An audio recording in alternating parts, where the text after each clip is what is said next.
The Kraft Foods Company presents Willard Waterman as the Great Gildersleeve.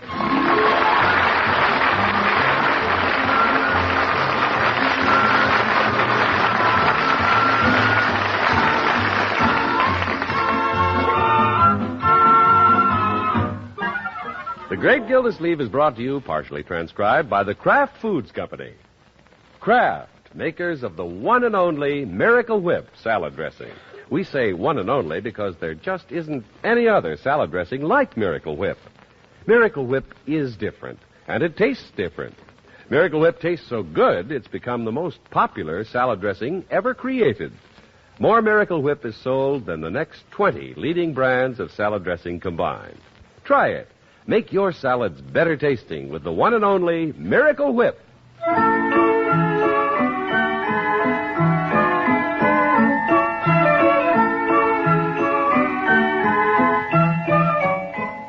Well, it's a mild morning in May in the town of Summerfield, and the Great Gildersleeve is in no hurry to get to the office. He and his nephew Leroy have inspected the daffodils, checked the 3 little blue eggs in the nest in the rose trellis, and are making their way back to the house in the dewy grass. Beautiful morning, Leroy. Yeah? Spring is here. Spring sprung a month ago. Well, I'm just beginning to enjoy it. Look at this lawn, my boy. You'll have to get after it. Grass is getting pretty high. It's as long as your hair. Yeah. Why don't we take it down to Floyd's barber shop and get it clipped? Yes. Hey, there's Bronco just leaving the house. Oh? Goodbye, Marge. Goodbye, darling. Quite a couple. Call me when you have a moment at the office. Okay, honey. And hurry home. I will. Why does he even bother to leave? Now, Leroy. Oh, hello, Mr. Gildersleeve. Good morning, Bronco. Hi, Leroy. Hi. Mr. Gildersleeve, may I have a word with you, please? You bet. What is it? Well, if you don't mind, let's step into the house. You all right? Come in, my boy. But why all the mystery? Well, the 10th of May's coming up, Mr. Gildersleeve. I get it. You want to borrow some money. No, Leroy. I want to spend some. Say, the 10th of May. It's your wedding anniversary, isn't it, Bronco? Yeah, you're not just whistling Dixie. Well, good morning, Mr. Bronco. Oh, hello, Bertie. Bronco came over to talk about the wedding anniversary, Bertie. Ain't that nice? How's Miss Marjorie? Oh, fine. And we want all of you over for an anniversary dinner, huh? Well. Dean. Yeah, I only have one problem, though. No food? Leroy. Don't you worry about that, Leroy. Bertie's going to be cutting up in the kitchen. Yeah. No, my problem's what to give Marge on her anniversary. Oh? Mr. Gildersleeve, I wonder if you'll take the time to go over and tactfully find out what she'd like. Well, I'll be glad to, Bronco. You want to surprise her. Is that the idea? Yeah, that's right. I've been knocking myself out trying to think of something. Well, you just leave everything to me. Oh, thank you, Mr. Gildersleeve. Let me know as soon as you can. Yeah, I'll take care of it right away. Goodbye, Bronco. Goodbye, everybody. Bye. You going over to see Marge before you go to the office, Unc? No, Leroy, I have to give this some thought. I'm not going to take this assignment lightly. Now, let me see. What would Marjorie like? Why don't you go over and find out? Quietly, Leroy, I'm thinking. If she has a cedar chest. Do you have any ideas, Bertie? Bertie wouldn't take it on herself to select Miss Marjorie's anniversary present. Why don't you go over there and get a clue? Well, Bronco wants this to be a surprise. How can she be more surprised than if I don't even ask her what she wants? Oh, brother. Besides, let's remember that I raised Marjorie. Who knows better than I what she would like? Marjorie? Leroy, let's not tell me how to run somebody else's affairs. Okay. What a character.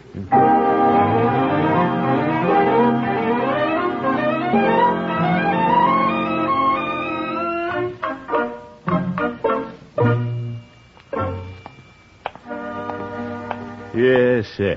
This is much better than going over to Marjorie's and fishing for ideas. Well, I practically tell her what she's going to get. I wonder if Peavy has anything she might like. Hello, Peavy. Yeah, hello, Mr. Gildersleeve. What can I do for you this morning? Well, I just want to look around, Peavy. Yeah, I can't charge you for that. I'm looking for a little anniversary present for Bronco to give Marjorie. Very well. Pretty important, Peavy. Bronco turned everything over to me. You're going to pay for it, too? No. I'm just going to pick out something for her. Well, it's a good idea to remember wedding anniversaries. You bet. Last year, I forgot to give Mrs. Peavy something, and I was embarrassed when she gave me something. Oh, what'd she give you? She gave me a bawling out for not giving her something. Oh, my goodness. Sorry, Peavy. It was my own fault. How I could ever forget the day I married Mrs. Peavy, I'll never know. No, Peavy, I'll bet it was one of the happiest days of your life. No, I wouldn't say that. What? It was a terrible day.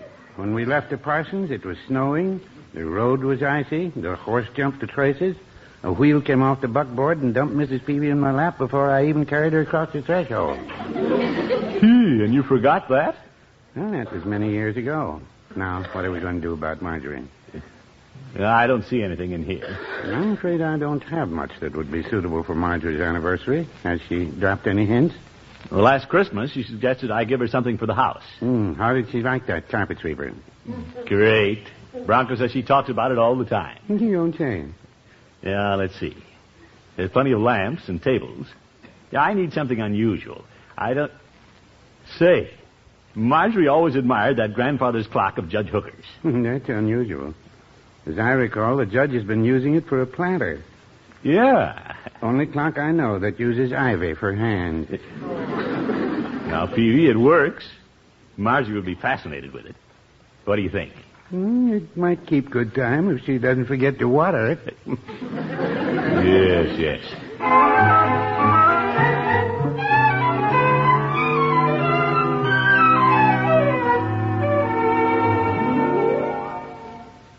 I wonder if Bronco's in his office. Bronco! Come in. Bronco, your worries are over. I know exactly what Marjorie wants for her anniversary. Oh, wonderful. What does she want? Did you know that old grandfather's clock Judge Hooker has? Yeah, what does she want? That's it. Oh, well, it's a good thing I called you in on this, Mr. Gildersleeve. I never would have thought of that clock. Sure, for years. Every time we've gone to Judge Hooker's for dinner, Marjorie's admired that clock. Live and learn. What else can I buy for Marge? What do you mean? Well, I'd planned to spend about $20, and that clock couldn't cost that much. Bronco, I'll be lucky if I get it for $20.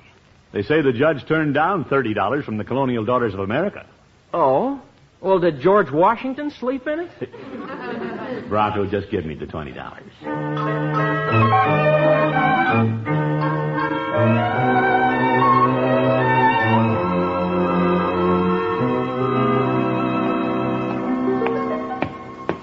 Well, you're in luck, Leroy. I see the judge is home. Do I have to go in, Unc?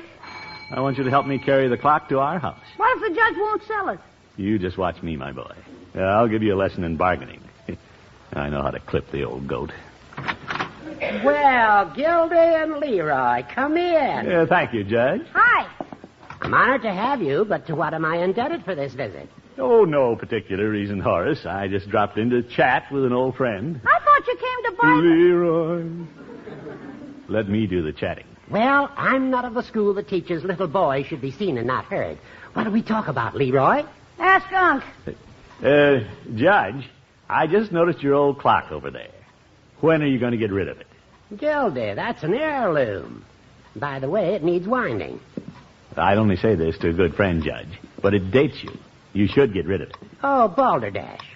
Leroy, would you like to wind it? Sure, how do I do it? Just grab the chain and yank like ringing a bell. Okay. Battle stations! Well done, Leroy. Now it's wound until the weight works up to the top again. That's neat. This isn't a bad old clock, Unc. Well, what good is a clock if it doesn't keep time? Look, it's 3 o'clock and it only struck twice. Oh, my goodness. Judge, what do you take for it? I'll give you $20. No. Why should I sell it to you? Ah, come on, Unc. We'll get something else for Marge. Well, Do you want the clock for Marjorie? it's Bronco and Marjorie's wedding anniversary, Judge, and she always admired it. Well, It's Bronco who wants to give her the clock, Horace. I'm just handling it for him. well, if Bronco wants to present it to his lady fair, I'll sell it. Good, Judge. I recall the day they were wed. A lovely young couple exchanging their vows at high noon. Shall we take the clock out the front way? Marjorie in white coming down the aisle, Bronco in blue standing at the altar. Oh, promise me that someday you and I... Give him the $20, Uncle. Let's get out of here.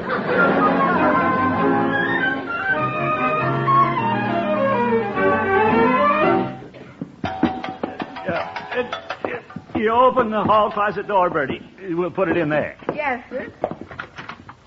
Now, let it down easy, Leroy. We'll stand it in the corner. Okay. Quiet clock. Yeah, there we are. Isn't that a beauty, Bertie? Yes, sir. Playing a trick on somebody, Miss Gilsleeve? Bertie, this is Marjorie's anniversary present from Bronco. You spoofing. I thought he was kidding, too. Nonsense. I happen to know this is just what Marjorie wants. Let's close the closet door, Bertie. If she should drop in, I don't want her to see it. Yes, sir, but if she comes anywhere near the house, she'll hear it ticking. She'll think it's a bomb and run back home. All right, have your fun. I think I'll go over to Marjorie's and let her know she's in for a surprise. Yes, sir. She'll be delighted with the clock. Of course, I'll have to be careful she doesn't guess what she's getting. Well, there's Marjorie's on the front porch. Marjorie! Hello, Auntie. I was just about to come over. Oh? Getting everything ready for your anniversary tomorrow? Isn't it exciting? Yeah. Let's sit down here in the steps and talk about it. Oh, good. Give me a chance to rest a minute. By the way, I suppose you're wondering what Bronco is going to give you. Well, I try not to think about it. A good girl. I imagine it's hard not to think about, though. Uh-huh. What have you thought about? Well, it could be a dressing gown. It could be a little pearl necklace. Oh, you're way off. Oh? I happen to know what you're getting.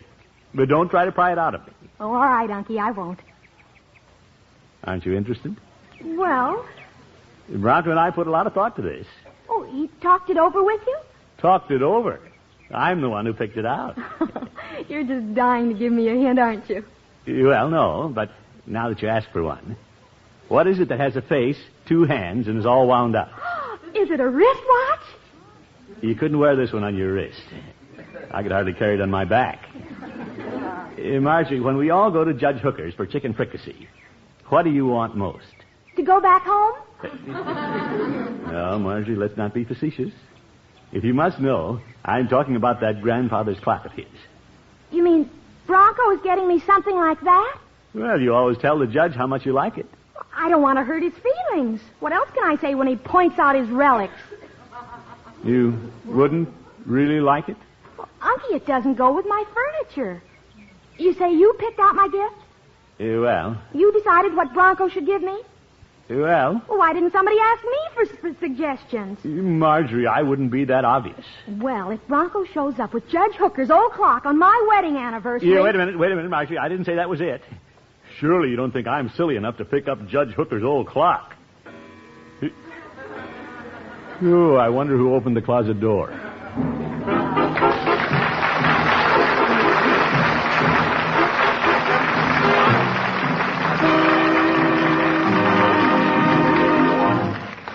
The great Gildersleeve will be back in just a minute.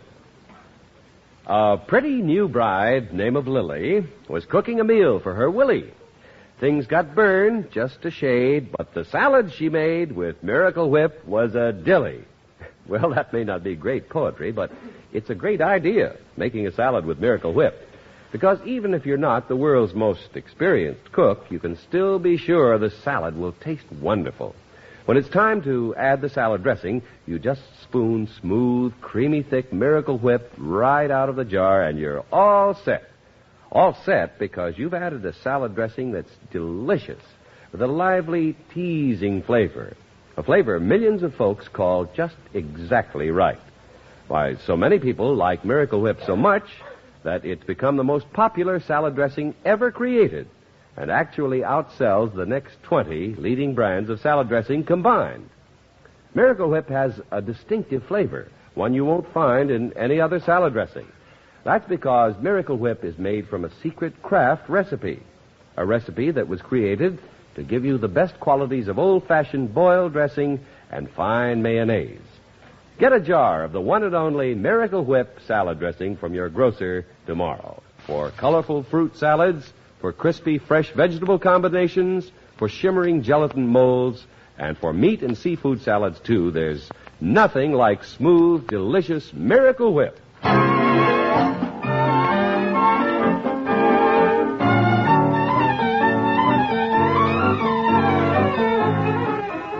Well, Bronco asked the great Gildersleeve to find out what Marjorie wanted for an anniversary present. Of course, if he had consulted his niece, he wouldn't have ended up with an old grandfather's clock.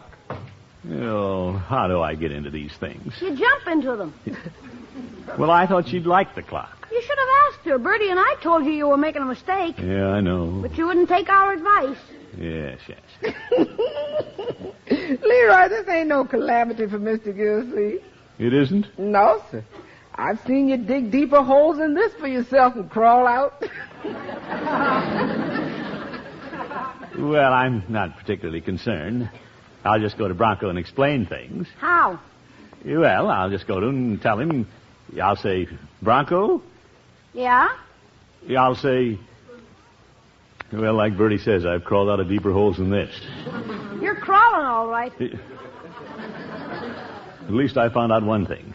I found something she doesn't want. Ah, get it! All right, Bertie. What if that's Bronco, Unc? I hope not. Good afternoon, Bertie. Evening, Judge. Come in. Hey, it's Judge Hooker. Yeah, you've got some explaining to do to him, haven't you? Mr. Gildersleeve, here's the judge. Hello, Gilda. Leroy. Hi. Hello, Judge. I thought I'd stop by and see if you got here safely with the clock. Yes, we made it, Judge. And I wanted to be sure that you knew what kind of plant food the clock uses. Plant food? You got to feed that thing? Plant food for the vines, Bertie. Yes, sir. Bertie seen clocks you have to wind and clocks that run by electricity, but Bertie never saw a clock you have to feed. It does have its humorous aspects, doesn't it? Unc doesn't think so. Gildy, when you take the clock to Marjorie, take along this package of peat moss and mix in a tablespoonful... Judge, about the clock. Yeah? You'll be happy to know you're going to get it back. What? Marge doesn't want it. Leroy. She doesn't, Gildy? Well, it seems it doesn't fit in with her house furnishings. That's quite true. And while I'd be happy for Marjorie to have it, I'll be equally happy to have it back. Good. There it goes. It's the best clock I ever owned. It's kept almost perfect time for 30 years. 5 o'clock, right on the nose. Why, you... 5 o'clock, did you say, Judge? Gildy, what have you done to my clock? Nothing, Horace. But it keeps striking. It's out of whack. I was very careful bringing it home, Judge. Yeah, he didn't even kick it when he dropped it on his toe. Dropped it. Why, Gildy... You watch it, Judge. Put down that bag of peat moss.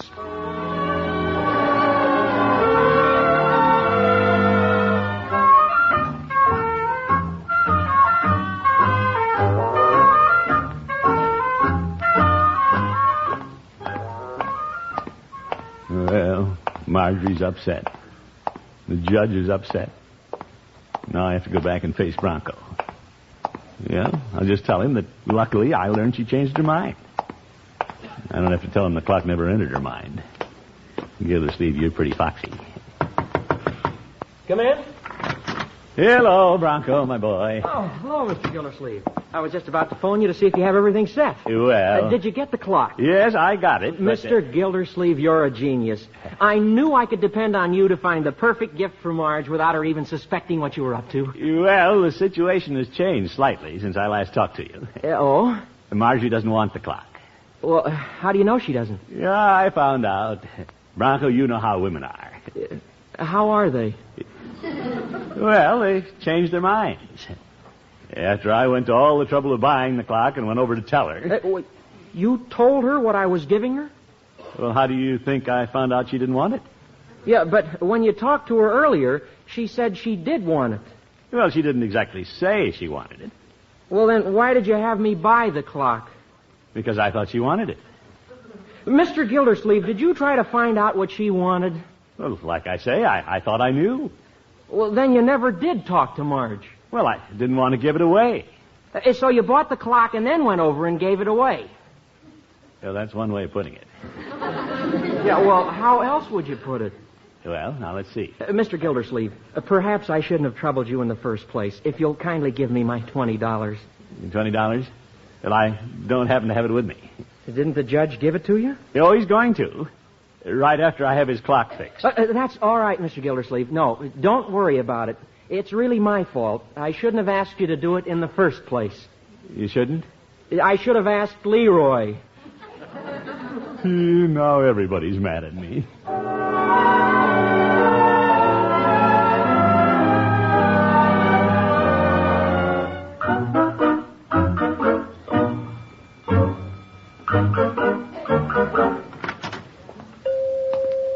Hello, Peavy. Yeah, hello, Mr. Gildersleeve.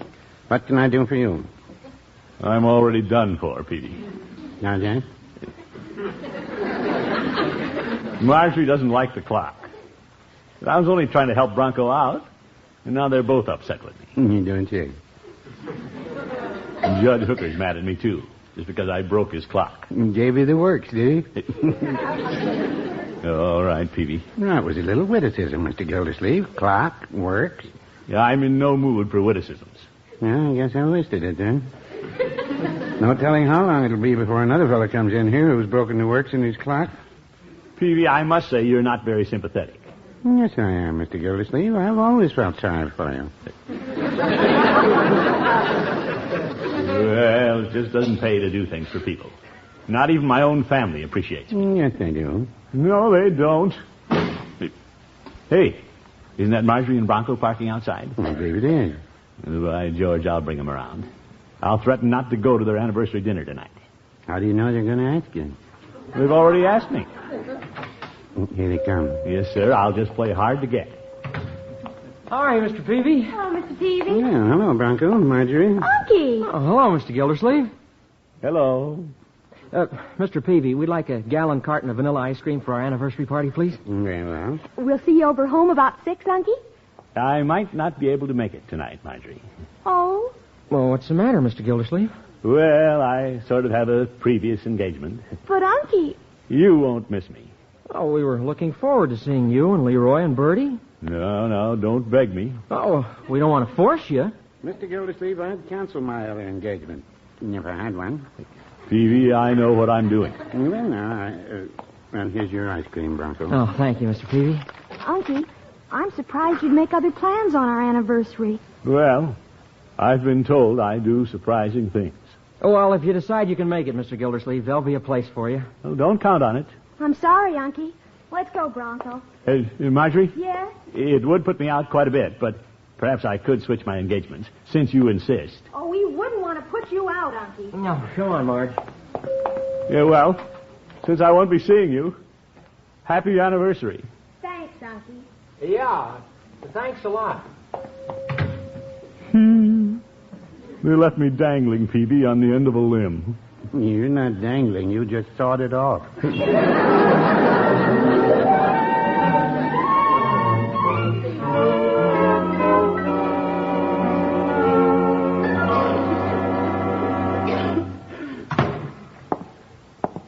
I guess everybody's over at Marjorie's for the big doings. Well, I'll turn off the lights and they'll think I've left the house. And I'll raise the shade and sit by the window where I can watch them. I don't have anything else to do. Oh, darn window shade. Oh, well. Hey, I can see them through Marjorie's dining room window. They're at the table. Yeah, I could be over there with my little family if I hadn't tried to mastermind the anniversary. Gildersleeve, you're just an old Budinsky. And now you're paying for it.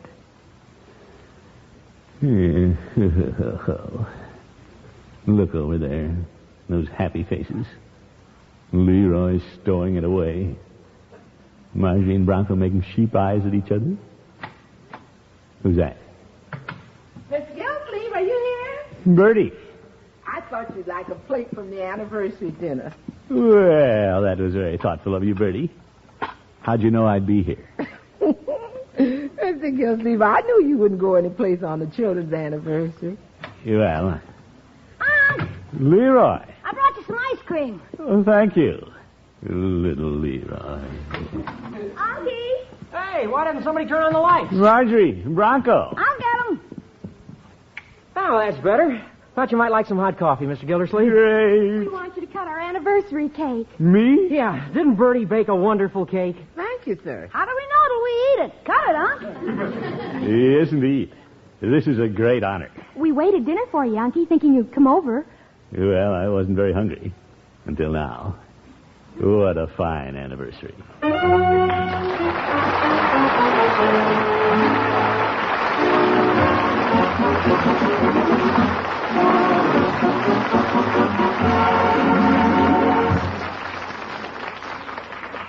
The great Gildersleeve will be with us again in just 30 seconds. How much can salad dressing do for a salad? Well, if that salad dressing is Miracle Whip, it can do wonders. It can make the simplest salad in the world a special treat. Why? Because Miracle Whip has a truly remarkable flavor. A lively, teasing flavor that's made it the most popular salad dressing ever created. Find out just how good Miracle Whip can make your salads. Get the one and only Miracle Whip salad dressing tomorrow.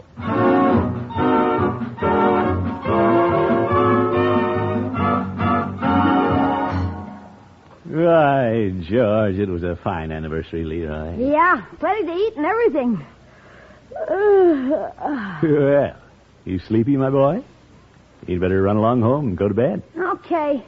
No telling when Marjorie and Bronco will be back. Well, they wanted to wind up their anniversary dancing at the Crystal Room. Fine young couple, Leroy. Yeah. Before they left, they had a lot of nice things to say about me, didn't they? Yeah, Bronco surprised me. He said you were like a father to him. Yeah. Marjorie gave me a big hug and a kiss. Yeah, I'll never forget tonight. They said they couldn't do without me. Who else could they get to sit with the twins? Leroy. But gosh, Uncle, you'll be up practically all night getting them water, checking them, keeping them covered while Marge and Bronco are out dancing. My boy, when you're old enough to have grandchildren, you'd rather sit home with them than be out kicking up your own heels. Good night, folks.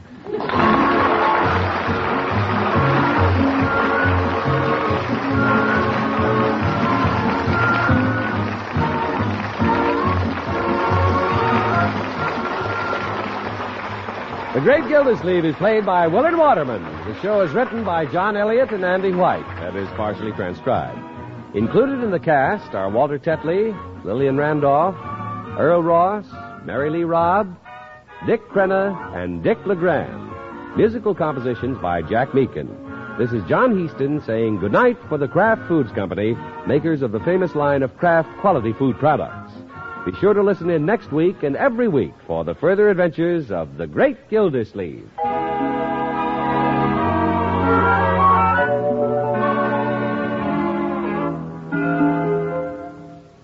Delicious cold cuts for luncheon or supper make a welcome change of pace from the hot meals you've been serving. Easy to fix, too, but here's a tip. Be sure there's delicious Kraft prepared mustard on the table. Because when you add a little mustard, you add a lot of tang. There are two kinds of Kraft mustard. Mild Kraft mustard, so smooth and delicately spiced, and Kraft mustard with snappy horseradish added to give it extra zip. Keep both kinds on hand for different tastes. Next time, get Kraft prepared mustard.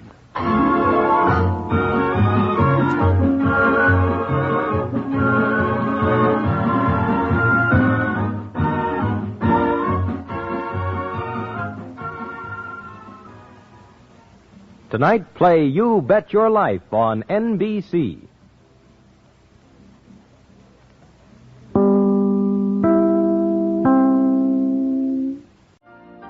You've been listening to the OTR Gold Network. Find more classic radio at otrgold.com.